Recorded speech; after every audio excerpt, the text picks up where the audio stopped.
দিয়া সব কটার একটা ধরনই দিই। এমন কি স্কিমাইট দিমু উপর দিয়া সবকিছুই ঠিকঠাক থাকবো, কিন্তু ভিতরে ছাতু হয়ে যাবে। মোরলরা কি তাহলে আরিফ সাহেবকে মেরে ফেলবে?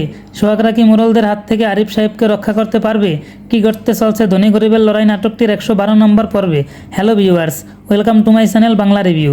ধনী গরিবের লড়াই নাটকটি খুব জমজমাট হয়ে উঠেছে। ধনী গরিবের লড়াই নাটকটির পরবর্তী পর্ব কবে কখন আসবে তা আপনাদের বলে দেওয়া, তাই ভিডিওটি স্কিপ না করে সম্পূর্ণ ভিডিওটি দেখুন।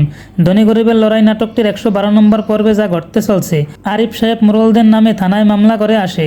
থানায় মামলা করার পরে আরিফ সাহেব সোহাগের নামে জমি লিখে দেয়। সোহাগ আরিফ সাহেবকে 20 লাখ টাকা দেয়, বাকি 30 লাখ টাকা কিছু জমি বিক্রি করে দিবে। আরিফ সাহেব বলেন একটু দেরি করে দিলেও সমস্যা নাই। সোহাগদের বাড়ির লোকজন টেনশন করতেছে মোরলরা আবার আরিফ সাহেবের উপরে হামলা না করে। জমি লেখার কাজ শেষ হলে সোহাগ, লতিফ ও আরিফ সাহেব বাড়ি চলে যায়। আজগর মোরল বাড়ির সবাইকে ডাক দেয় যে আরিফ আমাদের কাছে 150 বিঘা জমি পায়। সবাইকে আগের কাহিনী খুলে বলে। সুরুজের বাবা ও রতন জমির ভাগ চায়। মোরল সবাইকে বলে সবাই মিলে মোরল বাড়ি রক্ষা করতে হবে। সুরুজের বাবা ও রতন বলে আমরা তোমাদের সাথে নেই। মোরল আরিফকে মেরে ফেলার চেষ্টা করবে। এই কথা মাস্টার ছোটাম্মাকে বলে দেয়। ছোটাম্মা রিমাকে ফোন করে সব বলে দেয়। ছোটাম্মা রিমাকে বলে আরিফকে সেইবে রাখতে। ছোটাম্মা রিমাকে যে ফোন করে এসব বলেছে তা পিছন থেকে বড় বউ শুনতে পায়। বড় বউ এই কথা মোরলকে বলে দিতে যাবে। ছোট আম্মা ও সুরুজের বউ মিলে একটা ঘরে বড় বউকে মুখ বেঁধে আটকে রাখবে, যে কাউকে কিছু বলতে না পারে।